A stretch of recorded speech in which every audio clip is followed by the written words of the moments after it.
For just the second time in school history, Maine football is hosting a playoff game at Alphonse Stadium. Welcome to our pregame coverage. Andrew Badillo alongside John Wagner. John, it should be a great matchup between two great teams and two great quarterbacks. Yeah, absolutely right. You have Chris Ferguson, you have Zarek Cooper. Zarek Cooper for Jacksonville State. If you haven't seen him play, he is electric. He has 2 school records already this season for single-season touchdowns and passing yards, and he's got plenty of stats to back up that he is a great quarterback and somebody that could really make a difference for the Gamecocks today. And then Maine on their side, Chris Ferguson, he is healthy from that shoulder injury he sustained against Elon. He should be a big factor in getting this offense going. Yep, as we've seen all year, he's the lifeblood of this offense. Without him out there, they are stale, I guess you could say, and it's going to be very important that he can throw the ball today effectively and move the offense down the field. Kickoff at 12:04 here at Morris Field. John, let's take a look at some of the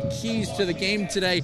First off, for Maine, it is sustaining consistency on offense. Right, like what I was saying, quarterback play is going to be important, but Ramon Jefferson has to be on fire out there today. He's got to be able. They have to be able to move the ball up and down the field. If there are some passing questions, they have to have the run game. If their run game is questionable, they have to be able to pass the ball. So you got to have it on all aspects of the offense. Jefferson has been fantastic for Maine down the stretch in the absence of Joe Fitzpatrick, who was out in the Elon game with a shoulder injury. John, turnovers are also a huge part of this game. Maine very good at taking care of the ball, but so is Jacksonville State. Yeah, absolutely. They have Jacksonville State got one of the best third down defenses in FCS football, and they're going to try and turn this ball over on Maine as much as they can. But the games that Maine lost this year were because of turnovers, mistakes down the stretch. So if they're going to come out today with a win, it's going to have to be mistake-free football on all aspects of the game. The best team in CAA football and the best team in the Ohio Valley Conference squaring off